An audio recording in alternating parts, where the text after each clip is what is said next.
अब हम पढ़ेंगे गुन्ना। गुन्ना किसे कहते हैं? गुन्ना के माना है आवाज को नाक में ले जाकर घुमाकर पढ़ने को गुन्ना कहते हैं। आवाज, आवाज को, यहाँ बात आवाज की हो रही। अक्सर हम गुन्ना की तारीफ में क्या गलती करते हैं कि आवाज, नून की आवाज को कहते हैं बच्चे। नून की आवाज को नाक में ले जाए, नून की आवाज नहीं, सिर्फ आवाज, चाहे वो नून हो मीम है जो भी हो, आवाज को नाक में ले जाकर घुमाकर पढ़ने को गुन्ना कहते हैं। गुन्ना की तारीफ क्या है? आवाज को नाक में ले जाकर घुमाकर पढ़ना से गुन्ना कहते हैं। गुन्ना की कितनी किस्में हैं? गुन्ना की दो किस्में हैं। गुन्ना की दो किस्में हैं, मीमे गुन्ना, नूने गुन्ना। मीमे गुन्ना, नूने गुन्ना। मीमे गुन्ना किसे कहते हैं? जिस मीम पर तशदीद हो उसको मीमे गुन्ना कहते हैं, और जिस नून पर तशदीद हो उस नून को नूने गुन्ना कहते हैं। हम कौन सा, ये मखरज हमारा कौन सा है? मखरज नंबर 16 है। टोटल 17 मखारिज है। सबसे पहले मखरज किसे कहते हैं? जिस जगह से आवाज निकलती है उस जगह को मखरज कहते हैं। मखारिज कितने हैं? 17 हैं। मतलब किस चीज की आवाज निकलना? हुरूफे हिजा की आवाज, अलिफ बे ता ता की आवाज जहां से निकलती है उस जगह को मखरज कहते हैं। और मखारिज कुल 17 है, और वो 17 मखारिज 5 मेजर एरिया से निकलते हैं। 5 मेजर एरियाज में से एक है हमारा हलक, जिससे हमजा हा, आइन हा और गैन खो अदा होता है। दूसरा है हमारा दूसरी हमारी जबान। हमारी जबान के फिर 4 हिस्से हैं। एक है हफ्सुल लिसान, यानी जबान का सबसे पिछला डीपेस्ट पार्ट ऑफ अवर टंग, जहां से कौफ और काफ अदा होता है। और दूसरा हिस्सा है हमारी जबान का बीच का हिस्सा, दरमियानी हिस्सा। जबान के दरमियानी और तालु के दरमियानी हिस्से से हम जीम शीन या अदा होते हैं। और जबान के किनारे, दोनों किनारों से एक हर्फ दौद अदा होता है। और जबान की नोक, जबान का किनारा हमारे जबान के सामने के हिस्से से 12 हरूफ अदा होते हैं। वो 12 हरूफ कौन से हैं? फिर जबान के सामने में भी दो हिस्से हैं, एक है कॉनिकल एच, एक है सॉरी कॉनिकल टिप, एक है H tip. Conical tip, H tip. H tip यानी जबान के सामने की जबान के किनारे, उस किनारे से लाम नून रो अदा होता है। और कॉनिकल टिप से एकदम शार्प जो टिप होती है वहां से ता, दाल, तो, सा, दाल, वो, ज, सीन, सौत अदा होते हैं। ये दो बड़े मकाम हो गए थे जहां से हम लोग मखारी सीख रहे थे। तीसरा मखार हमने बड़ा मकाम कौन सा सीखा? हमारे होंठ। हमारे होंठ, हमारे होंठ से कितने मखारी? दो मखारी, 4 हरूफ अदा हो रहे हैं। हमारे होंठ से कितने? दो मखारी, 4 हरूफ। दो मखारिज कौन से है? एक है फा, एक है फा का मखरज, और दूसरा है बा मीम वाव। बा मीम वाव। फा का मखरज क्या है? फा हमारे ऊपर के दो दांत, नीचे के होंठ की तरी, नीचे के होंठ के गीले वाले हिस्से को, वेट पार्ट को मिलने से हर फ अदा होता है। फिर बाकी और एक दूसरा मखारिज कौन सा था? बा मीम वाव। ये तीनों भी सिर्फ होंठ से अदा होते हैं। बा हमारे दोनों होंठों की तरी, दोनों होंठों की तरी मिलकर हर्फ बा अदा होता है। बा में होंठ अच्छे से टाइट हम बंद करते हैं। और फा, फा हमारे दोनों होठों की खुश्की मिलकर अदा होता है। सॉरी, मीम हमारे दोनों होठों की खुश्की मिलकर हर्फ मीम अदा होता है। बा के मुकाबिल में मीम हल्का सा बंद होता है, और वाव दोनों होठों की गोलाई से हर्फ वाव अदा होता है। तो कितने बड़े मकाम हम लोग सीख लिए? एक है हमारा हलक, दूसरा था हमारी जबान, और तीसरे हमारे होंठ। अब चौथा है गुन्ना, हमारे कैशुम यानी हमारे नाक की होल। चौथा क्या मखरज है हमारा? गुन्ना, यानी हमारे नाक की होल, जिसको हम खैशूम कहते हैं। खैशूम, मखरज नंबर 17। सॉरी, हम लोग वो भी पढ़ लिए ना, हुरूफे मद्दा। हुरूफे मद्दा पढ़ लिए ना, अलीफे मद्दा। हाँ, चौथा मखरज, चौथा बड़ा मकाम था हमारा मुंह का खाली हिस्सा। मुंह का खाली हिस्सा जहां से हुरूफे मद्दा अदा हो रहे हैं। मुंह का खाली हिस्सा जहां से हुरूफे मद्दा अदा होते हैं, अलिफ और हुरूफे मद्दा। यानी खाली हिस्सा हमारे सीने और मुंह के दरमियान, मुंह में जो खाली हिस्सा है जहाँ पर कोई स्ट्रक्चर बना हुआ नहीं है। खाली हिस्सा मतलब जैसे दांत है, जबान है, वैसा कोई दांत और जबान बना हुआ नहीं है। उसके बीच का जो खाली हिस्सा है वहां से अलिफ, अलिफ वहां से अदा होता है। अलिफ अक्सर लोग हमजा की तरह, हमजा की जगह से निकाल देते हैं। अलिफ और हमजा में फर्क नहीं करते, समझते हैं कि जहां से हमजा आता है वहीं से अलिफ आता नहीं। अलिफ मुंह के खाली हिस्से से आता है। अलिफ मद्दा, वाव मद्दा, या मद्दा, ये तीन हुरूफे मद्दा हुरूफे मद्दा हमारे मुंह के खाली हिस्से, एम्प्टी स्पेस, अल जॉब से दा हो रहे हैं, मतलब खाली, ये हुरूफे मद्दा जिनको लॉन्ग करके पढ़ा जाता है, जब इनको लॉन्ग करके पढ़ते खींचते हैं तो वो खींचे रहे, कहाँ से खींच रहे हम, तो खींचने की अपनी कोई प्लेस नहीं, स्ट्रक्चर नहीं है, बल्कि वो एम्प्टी प्लेस पे से खींचे जाते हैं। जैसे ब, ब अलिफ जबर ब, त, स, ज, ह, खो, ओके। तो ये जो खींच रहे, बी, ती, जी, सी, ये जो खींचे जा रहे, ई, बी, ती, ये जो खींच रहे, ऊ, बू, टू, ये जो स्ट्रेच कर रहे हैं हम, ये हमारे मुंह के एम्प्टी स्पेस निकल रहा। अब ये पांचवा द एल, सबसे लास्ट हमारा है बड़ा मकाम हमारा, और हमारे नाक, यानी हमारे नाक के अंदर जो होल है वो होल है। ये मखरज नंबर 17 है। अल्हम्दुलिल्लाह हम तकमील तक पहुंच गए। मखरज नंबर 17, खैशुम द नोस, नाक की होल का मखरज, हमारी नाक में जो सुराख है उसका मखरज, यानी हमारी नाक की सुराख से सिर्फ एक मखरज अदा होता है, और उस मखरज का नाम है गुन्ना। उस मखरज का नाम क्या है? गुन्ना। गुन्ना किसे कहते हैं? नाक में आवाज को ले जाकर घुमाकर पढ़ने को गुन्ना कहते हैं। गुन्ना किसे कहते हैं? आवाज को नाक में ले जाना, सबसे पहले आवाज को नाक में ले गए, फिर उसके बाद उसको घुमाए, कैसे? जैसे अन, अन, पहले नाक में आओ, अन, अन, अन, उसके बाद घुनो, घुमाओ, एन्ना, एन्ना, एम्मा, एम्मा, ओके। नाक में आवाज को ले जाकर घुमाकर पढ़ने को गुन्ना कहते हैं। अब गुन्ना की कितनी किस्में हैं? गुन्ना की फिर दो किस्में हैं। कितनी आवाजों को नाक में ले जाके घुमाएंगे हम लोग? सिर्फ दो हरूफ की आवाज को नाक में ले जाकर घुमाएंगे, सिर्फ दो हरूफ की आवाज को नाक में ले जाकर घुमाएंगे। वो दो हरूफ कौन से हैं? एक है मीम और एक है नून। मीम और नून, तो जिस किसी भी नून पर तशदीद आए वो नून नूने गुन्ना कहलाता है, और जिस किसी मीम पर तशदीद आए वो मीम मीमे गुन्ना कहलाता है। गुन्ना किसे कहते हैं? आवाज को नाक में ले जाकर घुमाकर पढ़ने को गुन्ना कहते हैं। गुन्ना की दो किस्में हैं, नूने गुन्ना, मीमे गुन्ना। जिस नून पर तशदीद हो उसको नूने गुन्ना कहते हैं, और जिस मीम पर तशदीद हो उसको मीमे गुन्ना कहते हैं। इतना क्लियर है सबको? जी। अल खैशुम का मतलब है नाक के अंदर का हिस्सा। खैशुम का मतलब क्या है? नाक के अंदर का हिस्सा। नाक के अंदर का हिस्सा, ये नाक से निकलने वाले हरूफ है। कौन से? जिनमें हवा नाक के रास्ते से निकलती है, यानी मीमे गुन्ना और नूने गुन्ना में, जैसे हम्स वगैरह में आवाज हमारे मुंह से निकल रही थी, लेकिन गुन्ना में आवाज नाक से निकलती है। हमने मखरज तो जान लिया था, लेकिन देखिए इतनी बारीकी से आपको यहाँ बताया जा रहा कि गुन्ना पढ़ते वक्त में हवा भी कहाँ से निकलती है? ये नाक से निकलने वाले हरूफ है जिनमें हवा नाक के रास्ते से निकलती है। अन्ना, अम्मा, नाक के रास्ते से निकल रही, इसलिए नाक में आवाज जाके वहां पर घूम के फिर बाहर आ रही आवाज। ठीक है, एम्मा। खाली मीम या गुन्ना, खाली मीम नहीं पढ़ा जाता, म ऐसा नहीं है। मीम या नून को किसी लेटर से मिलाकर पढ़ना पड़ता। जब किसी भी लेटर से हम मिलाकर पढ़ेंगे वो लेटर हमारे हलक से या जबान से अदा होता है, हलक या जबान से ही अदा होता है। तो जब हलक या जबान से अदा होता है तो वो हलक और जबान से अदा होने के लिए पहले आवाज हलक और मुंह से निकलती है, जबान से पहले, मतलब हमारे मुंह से आवाज, मुंह से आते हुए नाक में घुसती है आवाज।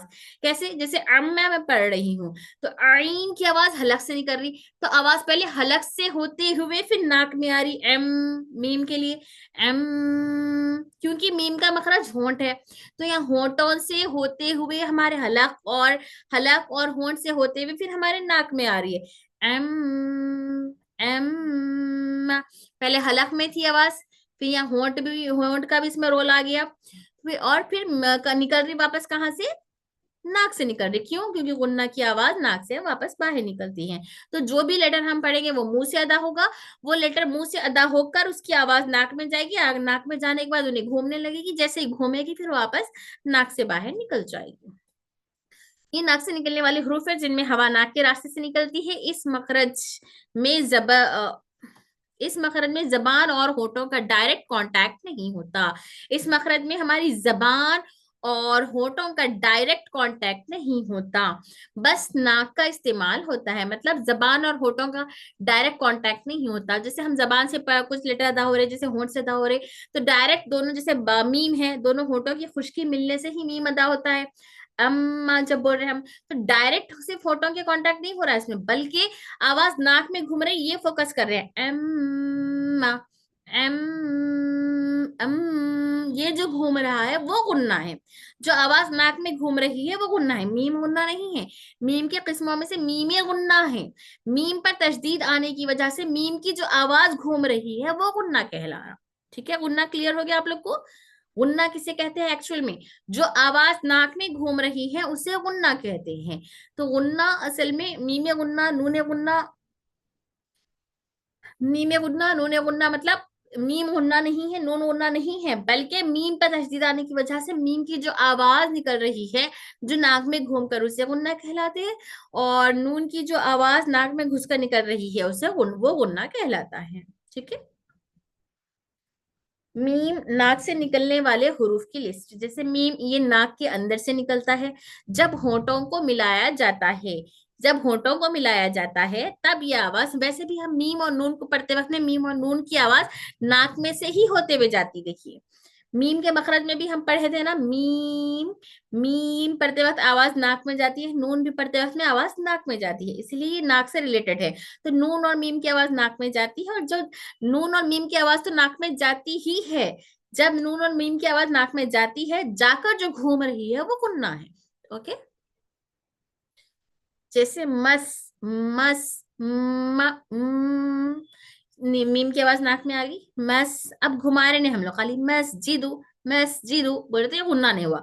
अब अगर इसको, अगर हम घुमा के पढ़ते थे, जैसे यहाँ पर तो कोई नहीं है, सुम, सुम, सुम, जब घूम रहा है तो वो मीम गुन्ना बन गया।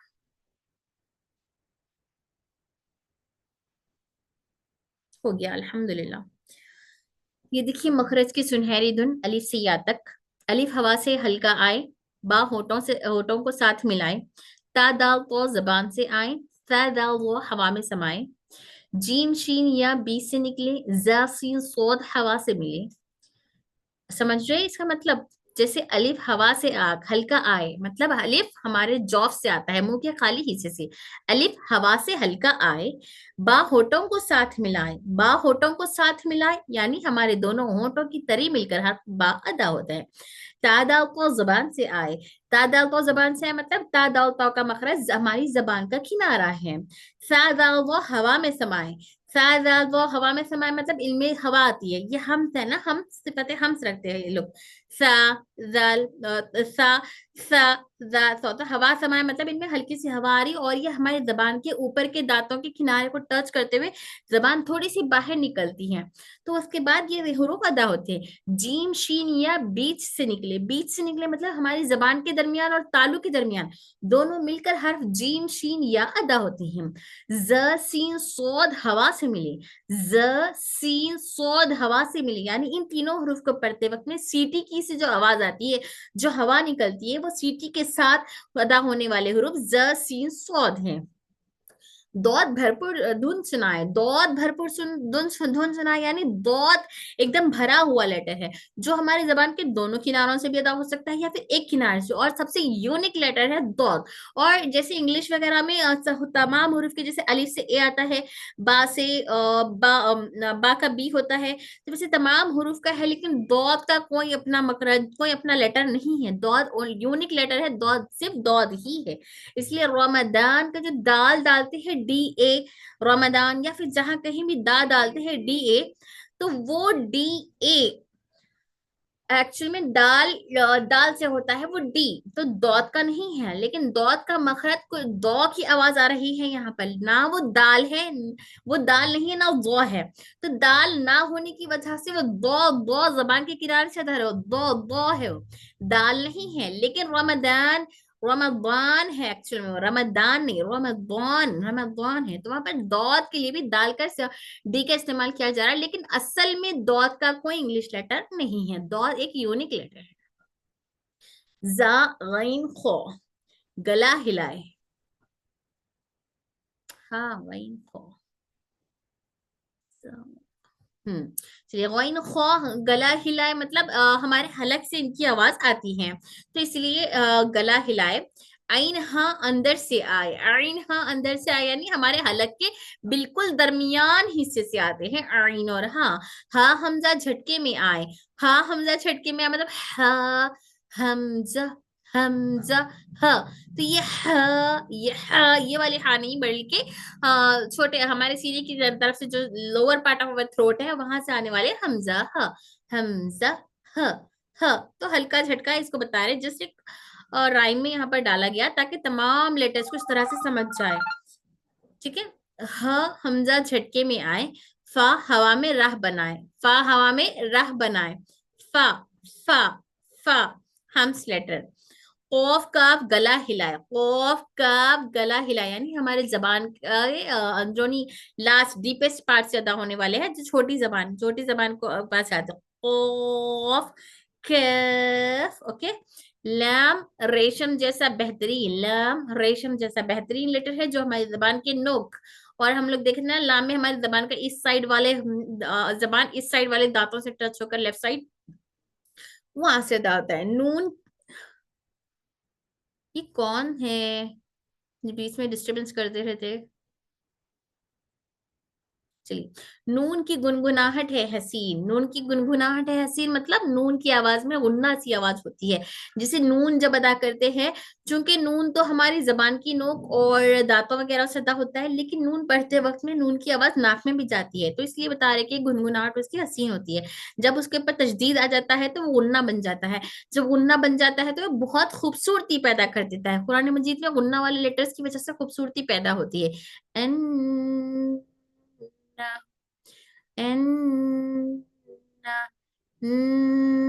ये नून गुन्ना की वजह से खूबसूरती पैदा हो जाती है।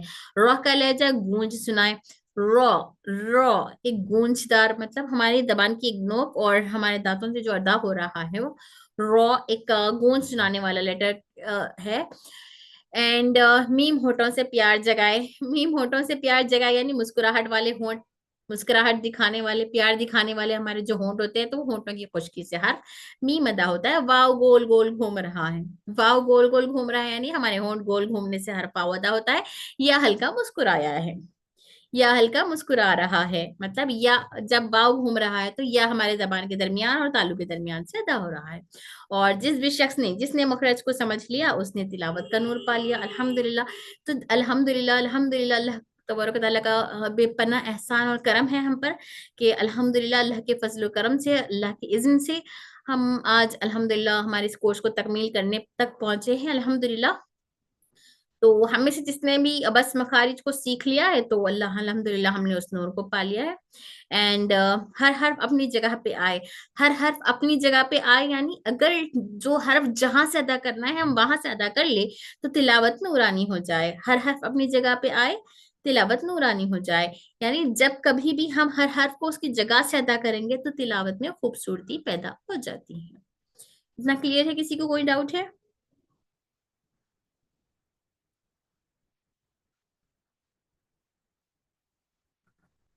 तो इंशाल्लाह सुम्मा इंशाल्लाह अब आप लोग ये बताइए कि आप लोग को रमजान मुबारक में कैसे टाइम सफिशिएंट होगा। जैसे रिवीजन में हम सोच रहे थे कि रमजान बाद,